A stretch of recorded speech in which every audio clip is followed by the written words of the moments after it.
today's video is bleh, if I can talk. Hey everybody, it's Erica over at The Broken Spine. Welcome back to my channel, and if this is your first time here, thank you for stopping by. So before I get into today's video, there are a couple of things that I want to say. The first thing is just because the protests and George Floyd and Breonna Taylor and Ahmaud Arbery and Tony McDade, they're out of the headlines right now. It hasn't. The protest, the need for change has not stopped. So please continue to support however you can, be it financially, by being an ally, however you can support the movement, uh, because we need your support, we need your help, we need your constant vigilance in order to affect change. So I will link in the description box below some organizations that you can partner with, you can donate, you can help out, how you can help out. So that information, like I said, will be in the description box below. Number two, I want to thank everyone that sent me birthday wishes here on my Booktube channel and over on Twitter, and I really and truly appreciate it. I was just absolutely overwhelmed with the number of birthday wishes that I got. So, and if I did not respond, I do apologize. I'm still working through comments, so hopefully I will get to that. I have another project that's due for school that's coming up that I'm working on. So hopefully once that project is finished, I can really get down to replying to comments. And the third thing that I want to say, I said a couple of things, but there are three things. So the third thing that I want to say is thank you to all of my new subscribers. And if you are watching and you're not a subscriber, please, if you like the content, please make sure that you do subscribe and hit the bell to be notified of new content. And of course, if you like this video, make sure you give it a thumbs up. So today's video, I put out a request for questions because today, July 2nd, is my Booktube anniversary. It is actually the day that I uploaded my very first video. So you can go back and check it out if you want to. It's the Booktube newbie tag. I will put it up in the cards so that you can check it out if you want to. But it's definitely not a requirement. So anyway, I was starting to say, I put out a request for questions, and I got some pretty interesting questions. I got some tough questions. So thank you guys. Thank you all for submitting questions to me, and I'm going to get right down to it. So I have them right here. The first question is from Jazz over at Travels in Fiction. What's one of your favorite books you think is really underrated? It's called The Gun by Fuminori Nakamura, and I got that when I lived in Colorado at the library book sale, and it sounded really interesting to me. And the premise is it's a young guy, college student. If I remember, I think he was a college student, and he's walking somewhere and he comes across a dead body, and beside the body there's a gun, and he picks up the gun and he takes it back with him, and he just becomes absolutely obsessed with this gun. So it's how he devolves, and the obsession with the gun, and his ensuing paranoia. It's really an interesting story, and I had never heard of Fuminori Nakamura before. And after reading that book, I was like, I have to read more of his work. And for some reason, it's hard to find. So I have to order. I have to order more of his work. I have to get more of it. So if you've not read that, I highly recommend. And it's less than 200 pages, so you can read it in a sitting. And um, it's definitely one that I really and truly enjoyed. By the way, all the books that I mentioned, I will put I will put pictures up of them. Question number 2 is from Franca W. Which book would you like to be signed by the author, living or dead? And are tigers your favorite animals? The first part of it, what book would I like to be signed by an author, living or dead? And I would have to say Becoming by Michelle Obama, and you can see that in the background. And are tigers my favorite animal? So it would seem so. However, I am 100% a dog person. I I love big cats. I love tigers. I love lions, and I love big cats, the panthers and cheetahs. I love big cats. So um, how this happened was the pictures that you see on the walls are from a calendar that I had years ago. And when I moved from the DC area to Colorado, um, I didn't have any artwork. So my mother came up with this idea, and I picked out, um, I think six of the pictures, the tiger pictures that I liked the most, and that's how that's how those pictures happened.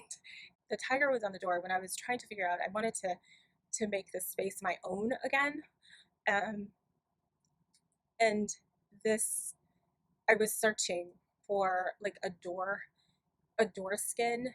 I came across an Etsy shop and saw that tiger, and I was like, this is perfect. Since I was putting up the pictures of the tigers on the wall, and I just thought, hey, let's do that. That's the long drawn out answer to dogs are basically my favorite animal. But I do love big cats. Question number 3 is from M. Ruby. They say that this question is a classic Barbara Walters question. If you could be any kind of tree, what kind of tree would it be and why? I cannot say that I would be a tree. I am allergic to trees. I'm allergic to the outdoors, basically. Although I love being outdoors, hiking and camping and whitewater rafting and rock climbing. So I, it's a love-hate relationship uh, with the outdoors. But the last time I was allergy tested, which was earlier this year, my tree pollen and grass pollen was way off the charts. So I can't say that would be, I can't say what tree I would be because I'm allergic and I just don't know. From Alba at Seriella, um, do you still play the flute? If so, do you play with a group? I do play the flute, and no, I don't play with a group.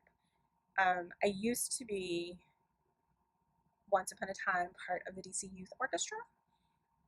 It didn't last very long, but I still like to claim it. It was fun.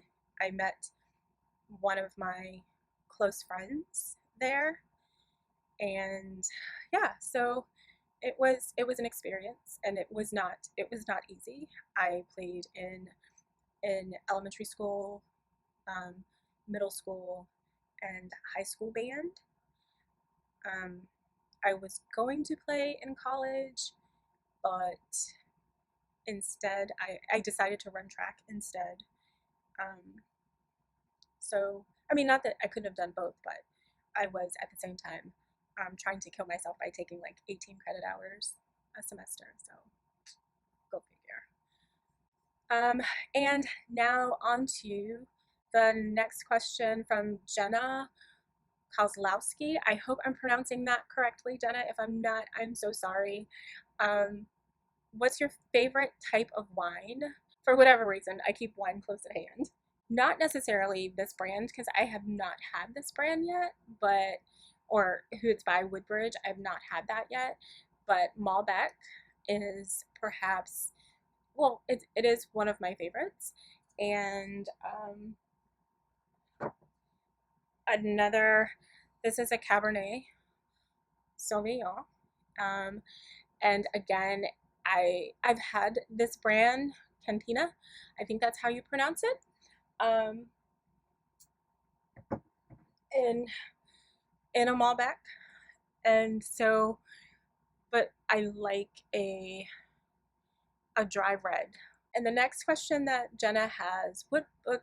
So I'm going to actually combine these because Arden over at YA Book Princess and Jenna had very similar questions. So what book do you think should be required for everyone, and one you'd never subject anyone to? So the book that I think should be required for everyone is, and I read this last year and I was absolutely blown away, and it's Just Mercy by Brian Stevenson. It is an amazing book on criminal justice and how Black people and brown people, people with no money, um, are treated in the criminal justice system, and how that how that needs to change. I mean, it focuses, and it does a lot of focus on one particular person, but it is an amazing read, and it is definitely something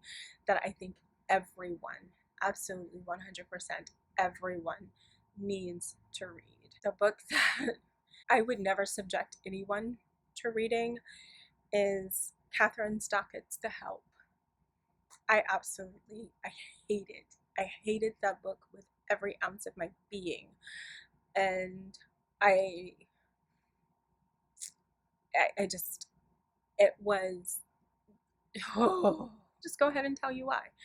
Um, I felt that there is this, every Black character, even, I mean, I know it took place in the South, and every Black character spoke in broken English and um, dialect, and that even in the 60s, that was not the case. Even if they were the help, there were quite a few women and men that were considered, or not were considered, that were the help, that did not speak that way. My grandmother, for example, was the help, and she did not speak that way. And she made sure that her children didn't speak that way either. So, and she grew up in the South. Like, her she worked part of her life on a cotton plantation, former cotton plantation. So yeah, I had a problem with that. And I also had a huge problem with, I can't even remember the character's name, little white girl, who wants to be a journalist or a writer, whatever. But she goes around, you know, traipsing around and traipsing into the Black neighborhood, and, you know, trying to get the stories of the help. And, you know, they're not very trusting of her, which obviously it's the eve of the civil rights movement. So there's reason to be. And she's, you know, this little rich white girl. And she is, you know, I looked at her, and she was billed as the white savior, like, oh, they can't get out of this without my help, and their stories need to be told.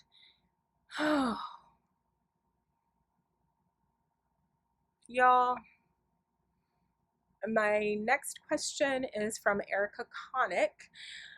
What new releases are you looking forward to in fall winter? So there are several. There's Dear Justice by Nick Stone, which is a follow-up to Dear Martin. This is My America by Kim Johnson. I actually have an arc of that, but I think I want that and as part of my library as well. There is Ring Shout by P.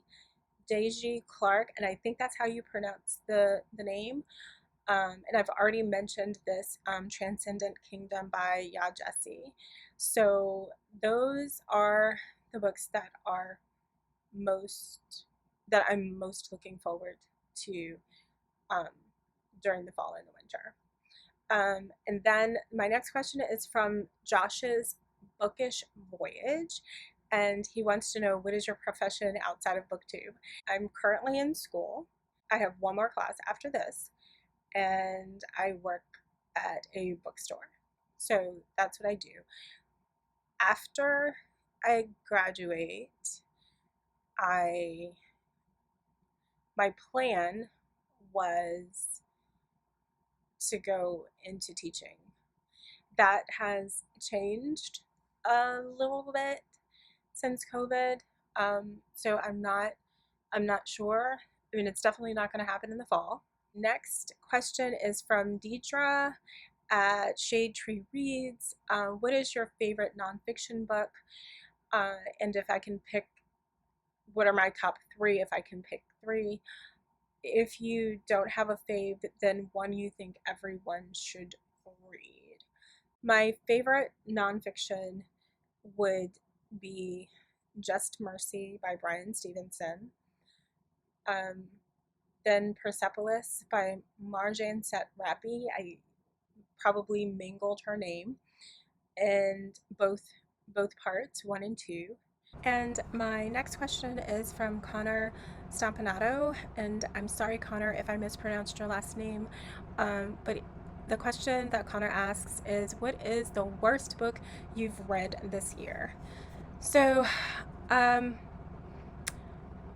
I had requested from NetGalley an arc, and I think I mentioned this in another video actually, that I requested an arc for a cozy mystery, and I read it. It was called Booked for Death. Yeah, Booked for Death by Victoria Gilbert, and I didn't like it. That I think I gave 2 stars. There was another book that I read. It wasn't good, but it wasn't bad either. And I can't remember the name of it. I guess that's how much it resonated with me. But I just didn't like Book for Death at all. And so that would be the worst. That would be the worst book that I read this year. It's the lowest ranked or star rating that I have. And next is Lucy from the Dreamy Reader. If you had to choose one book that every future family member has to read, what would it be? That would be An Unkindness of Ghosts by River Solomon, and you'll probably hear me talk a lot about that. And there was a live show which I will link up in the cards and in the description box below, where Wendy from Book Nerd TV and Shane from Luxurious Blue and we did a live discussion of it, and one of the people in the comments, Sarah, said that I was getting a little she said that I was headed to Conspiracyville. So yeah, but it was fun. It was a fun discussion. But also, Rivers Solomon, it's their first novel, and they did an absolutely fantastic job. And it is there are so many things in it, and you have to. I tell whenever. This is my second time reading it, and I read it for the first time last year, and then read it again for this group buddy read, and there were so many things that I caught that I didn't get the first go around. So I highly recommend that if you do read it, that you take your time with it and just pay attention, because Rivers Solomon, the way that they weave the story together is just absolutely incredible. So that's a book that I definitely would have future family members read. And the next question that Lucy had was, what completely ruins a book for you or is a major turn off? So I said this in another video. I am not for love triangles. I'm not really for romance in books that aren't supposed to be romance. So that's a major turn off for me. Especially the love triangle. I don't find them to be necessary as a plot device. I don't find them necessary to move the plot forward. I find them to be very dramatic and overly so, and I just don't care enough to care about you being, or you can't figure out, oh, I got this guy or girl over here and I have this, and I just don't care. I honestly, I don't care enough for that level of drama. So yeah, I can definitely do without the love triangle. I can, people like the friends to enemy, the enemies to friends thing. I could care less. I'm sorry. And actually, I'm not sorry, but I just care less. So there you have. I mean, I just don't care. And my next question is from Lit Listening. How do you organize your books? So I don't have standard bookshelves. I have what you see, the shelves, and they go the length of my room. And so the way that they are organized primarily is I have that small little nonfiction section, then I have historical fiction, science fiction, YA, some classics, and mystery. So that is how my shelves around my room are organized. I also have boxes of books that need to get put away, and those are classics and young readers. And I also have just general fiction, and so my books are organized by genre, and then within the genre they are organized alphabetically. I tried, and although I did like it, I tried the whole rainbow kind of thing, but it just didn't really work for me. So I needed more of a standard system. So it is organized very, very bookstore-ish. So yeah, that's how my bookshelves are organized. And lastly is from The Reading Witch. Favorite video, and what favorite video that I've put out, and maybe a future favorite. I don't have a future favorite. Favorite video that I've done, which I will also link up in the cards and in the description box below. There are two, and one is my top 10 confessions, and the second one is Black booktubers that I think that you should follow. I think I enjoy. I've actually watched those back. I don't know how many people actually watch their videos back at later dates, but I've actually watched those back, and those are the two that I enjoy the most. That's it. So again, I thank everyone that has submitted a question, and I really had fun doing this. So maybe I will do another one at a later date. And I am almost, maybe 200, I think 200 subscribers away from 1,000. So again, if you're watching this and you enjoyed it and you enjoy the content here, I would greatly love it if you subscribed and became part of my fam.